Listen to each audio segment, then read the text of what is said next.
पवन सिंह और पंकज सिंह का call recording viral. गाना बनवाने में पवन सिंह का हाथ। कोई कुछ नहीं बोलेगा, हम देख लेंगे, मेरा कॉल रिकॉर्ड मत करना। गलती से कॉल रिकॉर्ड हुआ वायरल। देख लो पवन सिंह कहले वाला सार से कि तू खेसरिया के बेटी पर गाना गावा।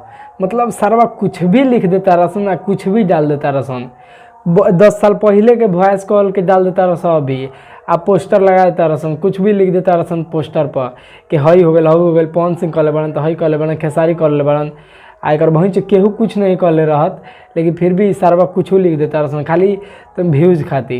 एमें हमारे तारा गलती बाबे, हमने की कुल वीडियो ज़्यादा देखे निसन कि यही पर अरे पवन सिंह यही कहले बड़न तो हऊ कहले बड़न, खेसारी लाल हई कह दिलन। अरे कहलन झाँट, कहलन कुछ ना, लेकिन बात के बतंगर ढेर हो गई।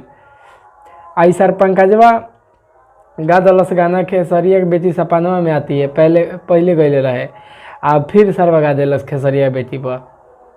अब तू लोग बताओ कितना घटिया बात में, क्योंकि बेटी पर गाना गावल नाम पर गावल तो एगो मतलब बढ़ले बा, लेकिन ई साला खेसारी के फोटो भी लगैले बा, खेसारी के बेटी के भी फोटो लगैले बा, आ डायरेक्ट गाना भी नाम बा।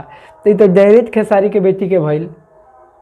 ऐसे खाली नाम पर गले रहते एगो बात कहाइत के चलो एगो नाम पर बावे, फिर भी सार मतलब इतना चुतिया बावे कि फोटोओ लगावता आ गानो गावता नाम पर।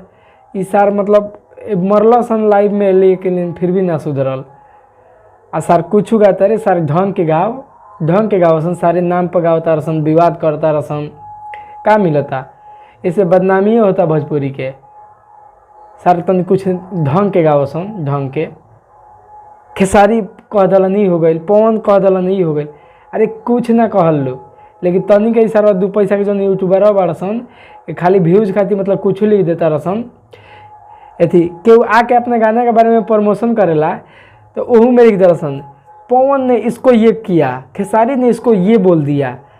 अगर वहीं से मतलब इतना चुतियापा हो गल बा कि का बतावल जाओ। हमरा से ना रहल गई, फिर हम भी वीडियो बनैनी है। अगर ख़राब लागल हो कि तो कमेंट करके बताइए कि हई ख़राब लागल बा। आ चैनल पर नया वाला तो सब्सक्राइब कर लो। हमार मेन चैनल डिलीट हो गई ना तो हम सबके जवाब देती। हम अपना चैनल पर जो जेन्युइन चीज़ होला ओकरे बारे में बतावत रहनी, लेकिन चैनल अच्छा ही चीज़ जल्दी तनी पीछे हटेला, लेकिन फिर आगे भी बढ़ेला तो बहुत तेज़ बढ़ेला। तो कोशिश बा अगर तार लोग के सपोर्ट रही तो जरूर तार भाई कुछ करी आगे।